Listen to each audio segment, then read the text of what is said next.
centres hospitaliers ultramoderne seront construits dans le cadre de la couverture santé universelle, annonce faite par le ministre de la Santé lors de l'invitation par le président de la République du centre hospitalier Tshisekedi Tshilombo à Lubumbashi.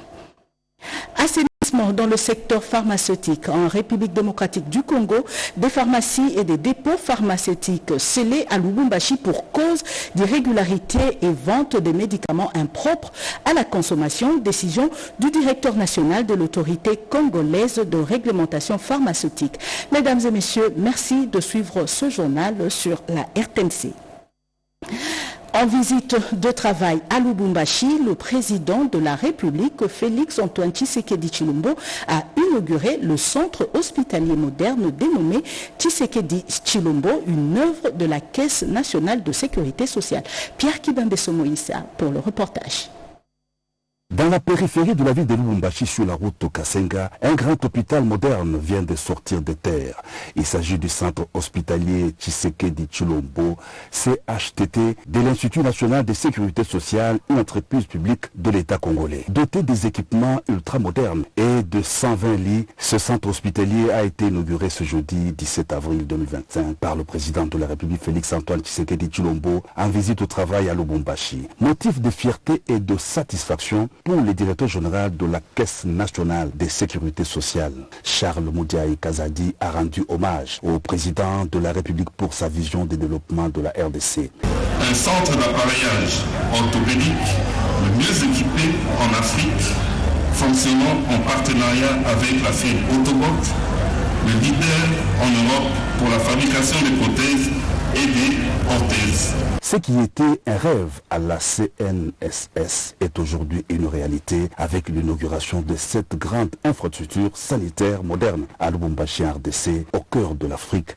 a indiqué le directeur général. Le CHTT est en effet un centre hospitalier moderne doté d'équipements ultramodernes et des dernières avancées technologiques en médecine. Le DG de la Caisse nationale de sécurité sociale a présenté les différents services spécialisés que regorgent les nouveaux centres hospitaliers, notamment un centre orthopédique pour la prise en charge des accidentés des mines, des blessés de guerre et de toutes sortes d'accidents de travail. Les services IRM, des neurochirurgies, de cardiologie et de dialyse. Avec ses experts de renommée mondiale, le CHTT est doté d'infrastructures contribuant considérablement à réduire les évacuations des patients vers l'étranger, a rassuré le directeur général de la Caisse nationale de sécurité sociale. Intervenant à son tour, le ministre de la Santé a vivement salué l'implantation d'un centre hospitalier de niveau tertiaire à RDC après d'autres nouvelles formations médicales obtenues sous l'impulsion du président de la République. Des malades ne seront plus acheminés à l'étranger pour des soins spécialisés grâce à la vision du président Félix Antoine Tshisekedi Tshilombo, a souligné le ministre de la Santé. Roger Kamba a invité le chef de l'État à couper le ruban symbolique d'inauguration du centre hospitalier Tshisekedi Tshilombo. Cette cérémonie a été suivie de la visite des infrastructures et différents services du CHTT par le chef de l'État. Vous l'avez constaté, c'est un hôpital ultramoderne avec des équipements de dernière génération où la prise en charge sera assurée au standard international. Une performance saluée par le ministre de la Santé, Samuel Roger Kamba, a également annoncé la construction de 5 autres centres hospitaliers ultramodernes. Reportage.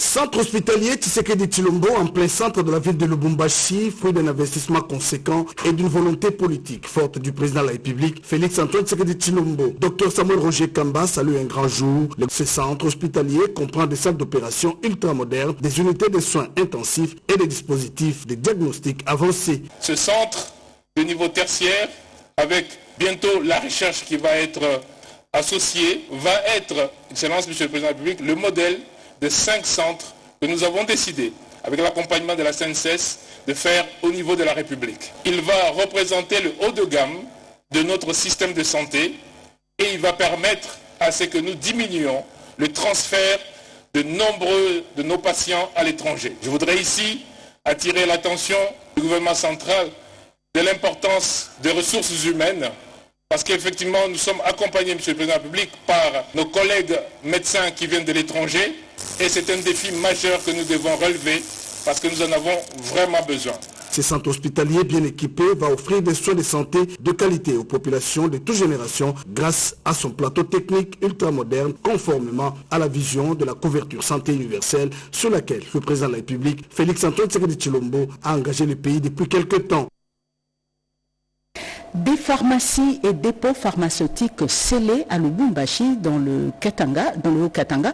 Ainsi, on a décidé le directeur national de l'autorité congolaise de réglementation pharmaceutique et pour cause irrégularité et vente des médicaments impropres à la consommation. Oscar Mbal. Lors de son passage à Lubumbashi, le directeur national de l'autorité congolaise de réglementation pharmaceutique, à Corep en sigle Christian Toumba, s'était rendu compte de l'état d'irrégularité que plus d'un dépôt pharmaceutique et autres fonctionnent. Il avait décidé de l'assainissement du secteur. C'est ainsi que la division de la Corep au Katanga a amorcé la mission d'identification et d'enregistrement des dépôts pharmaceutiques, pharmacies ouvertes au public et celles internes d'hôpitaux. C'est un total de 8 dépôts pharmaceutiques scellés en 2 jours, soit du 15 au 16 avril 2025 pour irrégularité administrative, soit pour vente de médicaments impropres à la consommation.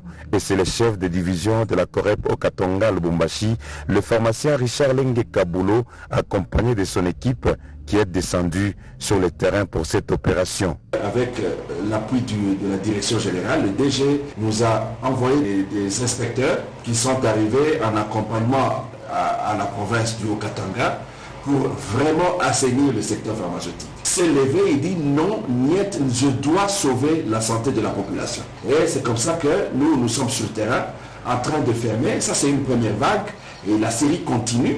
Nous allons vraiment traquer et vraiment décourager cette pratique de choses qui règne dans notre province ici. Cette opération va s'étendre sur toute la province du Haut-Katanga.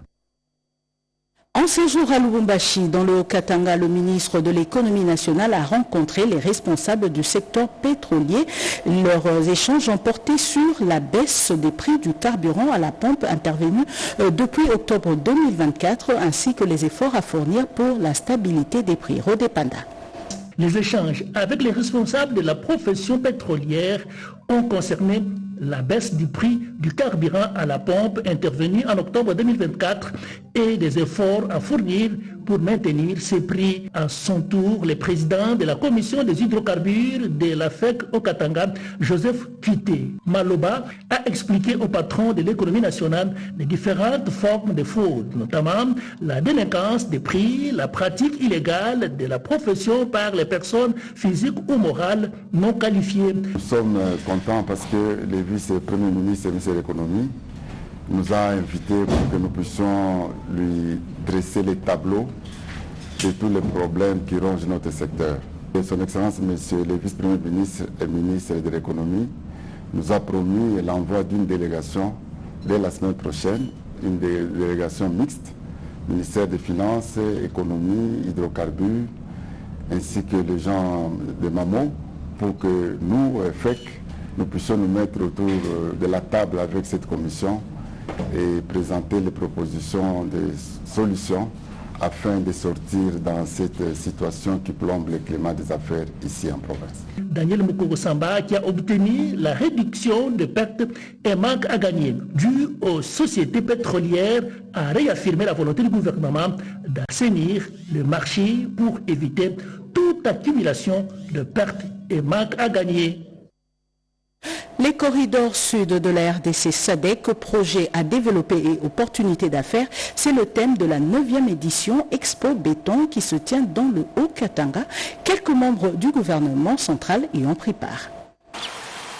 Le ministre des Mines, Kizito Pakabomba, a participé à la 9e édition Expo Béton, organisée du 16 au 19 avril 2025, en présence du chef de l'État, Félix-Antoine Tshisekedi Tshilombo, pour présider officiellement la séance et marquer l'importance stratégique sur les infrastructures logistiques pour l'avenir économique du pays.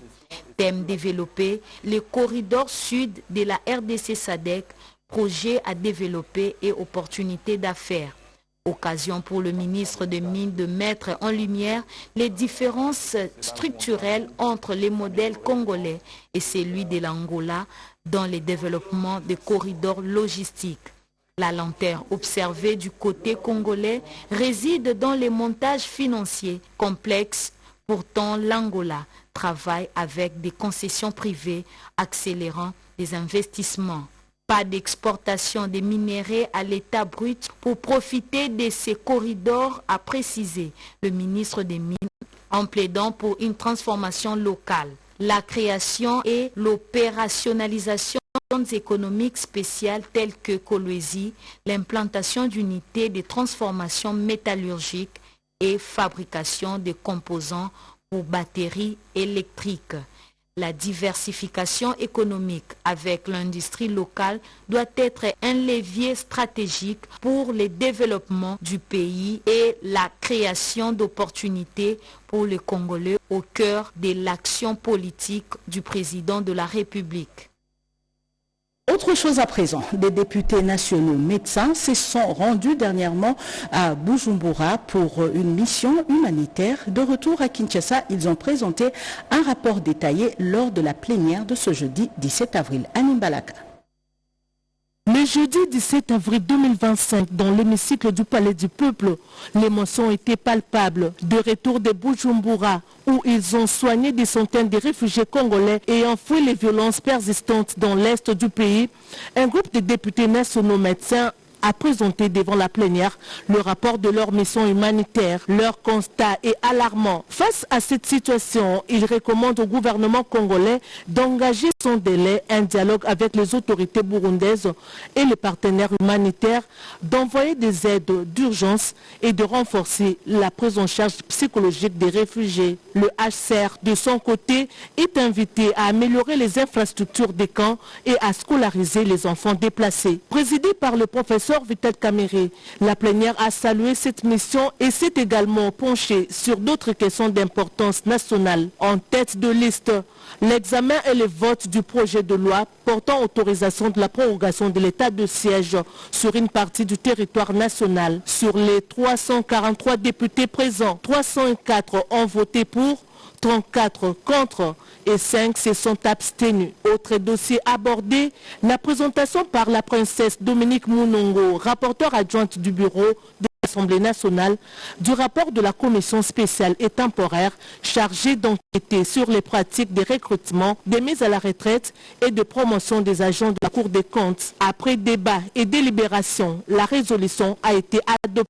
La séance plénière s'est clôturée sur une série d'émotions dont certaines ont porté sur la valeur et le respect des immunités parlementaires, ainsi que sur des questions préoccupantes liées à la vie nationale, notamment les érosions qui menacent plusieurs quartiers de Kinshasa et d'autres villes du pays. Restons toujours au Parlement. Après l'Assemblée nationale, le Sénat vient à son tour de procéder à l'adoption de la loi portant prorogation de l'état de siège dans les provinces du Nord Kivu et Ituri. Le détail avec Anita Luamba. Le projet de loi autorisant la prorogation de l'état de siège pour une énième fois consécutive sur une partie du territoire national a été adopté lors de la plénière de ce vendredi 18 avril 2025, présidé par le premier vice-président du Sénat, José Kalalawa Kalala. Après audition du vice-ministre de la Justice, Samuel Bemba, sur le projet de loi portant prorogation de l'état de siège, il ressort que les objectifs recherchés par le gouvernement de la République dans l'éradication des groupes armés n'ont pas encore été atteints, d'où la sollicitation de cette énième prorogation auprès des élus. Conformément à l'article 144, alinéa 5 de la Constitution, se doit être prorogé tous les 15 jours depuis son instauration. Sur 76 sénateurs qui ont pris part à cette plénière, 75 ont voté pour, 1 contre et aucune abstention pour une durée de 15 jours allant du 21 avril au 6 mai 2025. Sur 109 membres qui composent le Sénat, 76 membres ont pris part au vote, 75 ont voté oui, 1 membre a voté non, aucun membre n'a voté abstention. En conséquence, le Sénat vote le projet de loi portant autorisation de la prorogation de l'état de siège. Ce projet de loi sera transmis au président de la République pour promulgation. Pour rappel, c'est au cours de la 39e réunion du Conseil des ministres présidée par le président de la République, Félix-Antoine Tshisekedi, que l'exécutif central a adopté le projet de loi d'habilitation pour une durée de 12 mois. Installation et opérationnalisation du Comité national de mise en œuvre des sanctions financières ciblées par le ministre des Finances, Doudou Fwamba. Cette structure aura pour mission le traitement des dossiers terroristes dans le secteur financier. Sylvie Moembo, Ibrahim Chako pour d'autres détails. La République démocratique du Congo vient de se doter d'un comité national de la mise en œuvre des sanctions financières ciblées. C'est le ministre des Finances, Doudou Fwamba Likunde Liboutaï, qui va chapeauter cette structure et aura comme secrétaire permanent M. Albert Kissoula, secrétaire exécutif de la CNRF, qui du reste a passé en revue les défis de cet organe public qui vit ce premier jour. Parmi ces défis, il y a la sensibilisation du secteur privé à leurs obligations en matière de gel des amours, le manque de visibilité de ce comité national de mise en œuvre des sanctions ciblées. Les défis sont certes nombreux, mais la volonté politique et la mise en place d'une structure dédiée comme le CONASAFIC témoignent de notre ferme détermination de protéger notre système financier, de renforcer notre crédibilité et de contribuer efficacement à la paix et à la sécurité. Conscient de l'importance de cette structure, l'Argentin national, qui du reste a rassuré de l'accompagnement du chef de l'État Félix-Antoine Tshisekedi Tshilombo, a doté de secrétariat permanent de tout un bureau situé au centre financier. L'opérationnalisation du CONASAFIC est notre intérêt que le pouvoir exécutif accorde à la lutte contre le terrorisme, surtout en cette période délicate où il y a prolifération de groupes terroristes et des groupes armés, situation accentuée par l'agression barbare du Rwanda et les M23 qui œuvrent dans la partie est de notre chère pays. La cérémonie d'installation du Comité national de mise en œuvre des sanctions financières ciblées a été clôturée par la visite des bureaux qui va servir de cadre de travail à ce comité. Dans le cadre de sa politique de proximité avec sa clientèle, Ecobank a ouvert deux nouvelles agences, l'une à Lupène dans la commune de Ngaliema et l'autre dans la commune de Kassavubu. Suivez. Inscrite dans la logique d'inclusion financière, Ecobank continue à se déployer sur la capitale Kinshasa. Le week-end dernier, deux nouvelles agences ont été ouvertes. La première en Ngaliema, au cours d'une cérémonie qui a connu la participation du bourgmestre de la commune, Joël Kabouya, directeur général adjoint d'Ecobank, s'est étendu sur la politique d'expansion de la banque et sa stratégie de développement visant à rapprocher la banque de ses clients. Plus globalement, c'est le lancement d'une série d'ouvertures qu'on va faire sur l'exercice 2025 et sur les années qui suivent. On est sur une stratégie d'augmentation de la taille de notre réseau en République démocratique du Congo. On a prévu une bonne dizaine sur les 2 années qui suivent.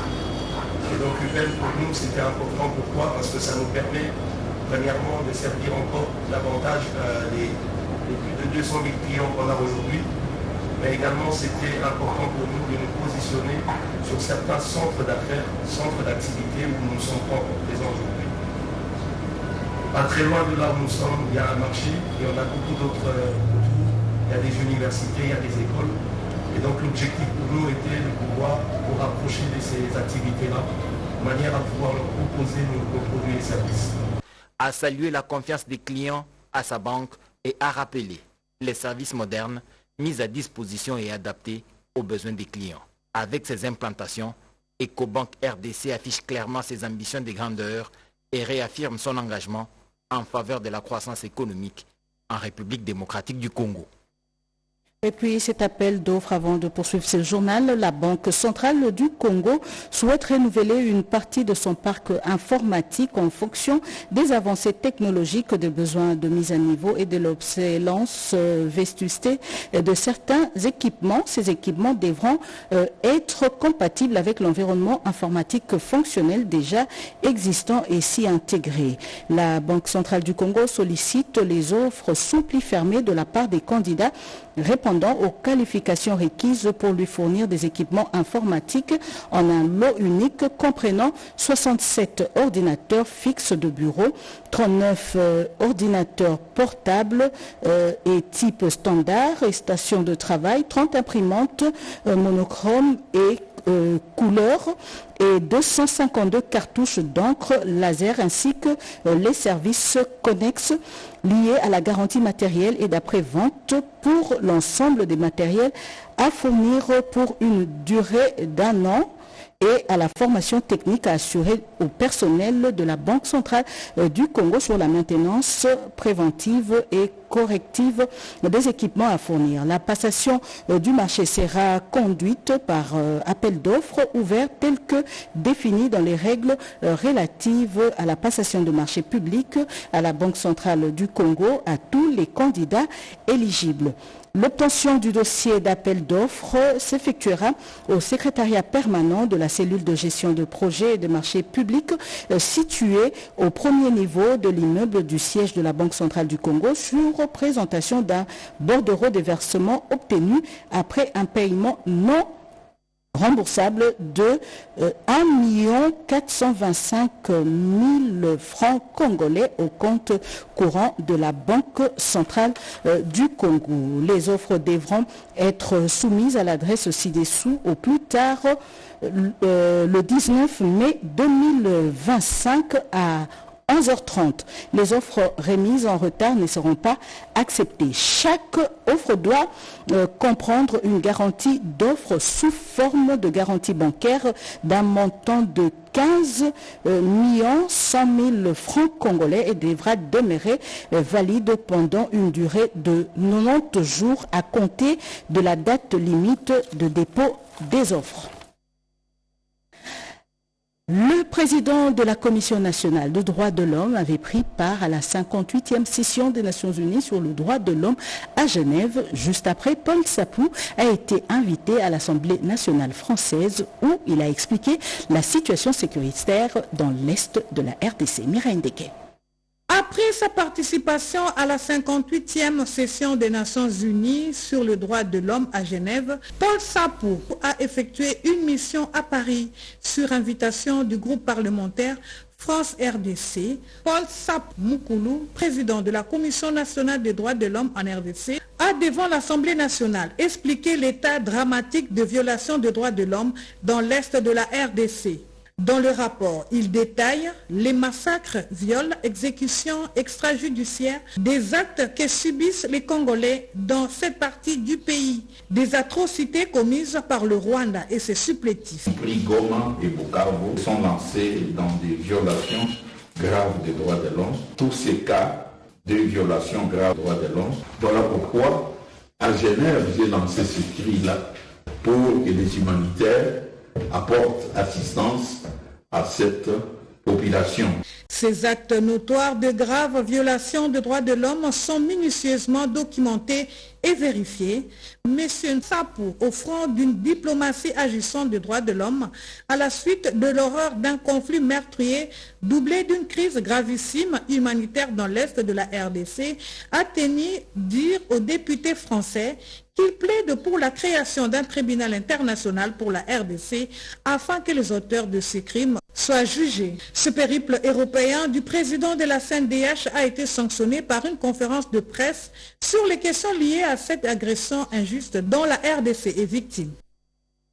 Dans sa casquette de gestionnaire de carrière et discipline de magistrat, le premier président de la Cour de cassation a eu des échanges avec tous les magistrats du siège et ont pris part à l'Assemblée générale ordinaire du Conseil supérieur de la magistrature. D'autres détails avec Marie-Reine Zeba et Patricia Oungu.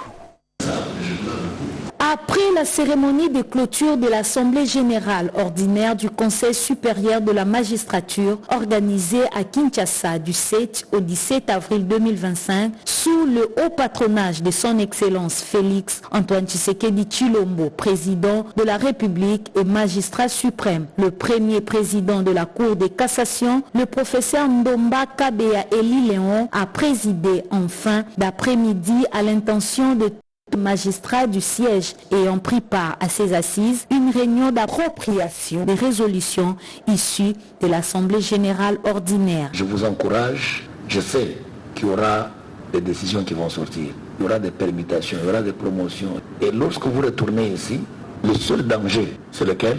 C'est de ne pas du tout travailler ou de mal travailler pour préparer le départ. C'est une période au cours de laquelle je reste extrêmement regardant et transmettez ce message à tous les magistrats. Un accent particulier a été mis sur la discipline des magistrats dans l'exercice de leurs fonctions, car selon la troisième personnalité du bureau du Conseil supérieur de la magistrature, l'ordre, l'application et le respect de la déontologie liée à la profession constituent le point de départ de la construction d'un état de droit. Prêcher le patriotisme aux jeunes, c'est le devoir que le député national Eteni Longondo s'est donné après Mbujimaï. L'élu de Dikela était ce vendredi face aux finalistes de la faculté de droit à l'UPEN. Reportage Sandra Wallo, Patrick Kachala. Dans le cadre de l'éveil patriotique et mobilisation de la jeunesse contre l'agression rwandaise, l'honorable Eteni Longondo était aujourd'hui face aux lauréats de l'Université pédagogique nationale réunis pour la cérémonie des conférations des grades académiques de la deuxième session au collège Boboto. L'élu du Kela dans la province de Tchouapa a rappelé à ces jeunes futurs praticiens de droit que le pays attend beaucoup d'eux, surtout pour la défense de la patrie menacée par le Rwanda. Il a en outre appelé ces jeunes à comprendre que le Congo d'aujourd'hui est différent de celui d'hier où l'on exploitait facilement ces minéraux et commettait des crimes, viols et tueries de ses citoyens. C'est maintenant le Congo de Tshisekedi, un État fort et éveillé. Notre génération doit s'unir pour protéger notre patrimoine commun. N'acceptons pas que notre génération porte la honte de l'occupation ou de la balkanisation de notre pays. Il faut qu'il soit écrit dans les annales de l'histoire de notre pays que notre génération a défendu valablement le Congo et a légué aux générations d'avenir un pays stable et prospère où il fait bon de vivre. L'honorable Eteni Longondo a exhorté ces jeunes lauréats à intégrer l'armée pour défendre le pays selon leurs convictions et il les a rassurés du soutien indéfectible du chef de l'État au FRDC et aux Azalendo qui sont au front. Et enfin, tout a été clôturé par la remise symbolique des diplômes aux lauréats. Rappeler l'urgence de la solidarité entre les pays producteurs de café et cacao et la nécessité d'une révision des conditions commerciales mondiales, c'est l'une des recommandations de la 111e session de l'Organisation mondiale du cacao qui s'est tenue à Yaoundé, au Cameroun. La directrice générale de l'ONAPAC, Mimi Monga, a représenté la RDC à ses assises. Marthe Magaza. Comment la République démocratique du Congo peut-elle aujourd'hui sortir de l'hémorragie économique causée par la fraude massive et l'insécurité qui contribuent à l'appauvrissement des cacaoculteurs? La directrice générale de l'ONAPAC, Mimi Monganumbi, rappelle l'urgence de la solidarité entre les pays producteurs et la nécessité d'une révision des conditions commerciales mondiales du cacao. C'était lors de son intervention aux travaux de la 111e session de l'Organisation internationale du cacao tenue à Yaoundé. C'était sur invitation du ministère du Commerce camerounais de la République démocratique du Congo qui a pris part au festival Café Cacao sous l'égide de l'Organisation internationale du café cacao a exposé plusieurs échantillons des différentes variétés de café et cacao made in Congo. C'est un moment fort de l'unité des consommateurs et de tous les producteurs dans les pays africains, même les pays qui sont au-delà de notre continent. Notre attente aujourd'hui, c'est de voir comment la République démocratique du Congo peut se retrouver dans l'hémorragie de la fraude et de l'insécurité qui fait appauvrir le cacaoculteur de son pays. La 111e session de l'ICCO qui a entre autres mis en lumière le rôle des femmes dans la chaîne des valeurs du cacao a réaffirmé son rôle stratégique dans la consolidation d'une filière équitable durable et compétitive. Vendredi Saint, c'est aujourd'hui la fête chrétienne commémorant la crucifixion de Jésus-Christ à quelques jours de Pâques. À Kinshasa, les chrétiens catholiques commémorent cette journée par le chemin de la croix et le récit de la célébration de la passion du Christ. Jacques Kabouaba. Le vendredi saint est pour les chrétiens du monde entier un jour de jeûne. C'est le jeûne pascal qui commémore la passion du Seigneur Jésus-Christ, notre Sauveur. À travers les paroisses de l'archidiocèse de la ville-province Kinshasa et d'autres diocèses en République démocratique du Congo, les chrétiens ont effectué le chemin de la croix pour commémorer les souffrances et la mort de Christ. Le vendredi saint comporte aussi la célébration de la passion du Seigneur.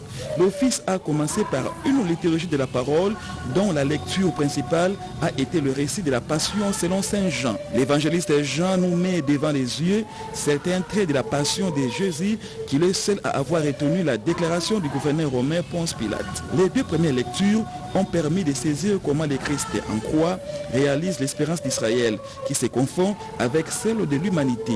Jésus est le serviteur souffrant qu'il a fait de sa vie un sacrifice d'expiation. Il est le grand prêtre qui, s'offrant lui-même comme victime, il est devenu pour tous ceux qui lui obéissent la cause du salut éternel. La prière universelle est faite après l'homélie avec une solennité exceptionnelle dans un souci de n'oublier personne, car le salut opéré par les saints rédempteurs doit atteindre les extrémités de la terre. Ainsi, c'est la gloire de la croix qui éclate dans cette célébration, car l'Église ne commémore pas la mort du Seigneur Jésus sans faire mémoire en même temps de sa résurrection.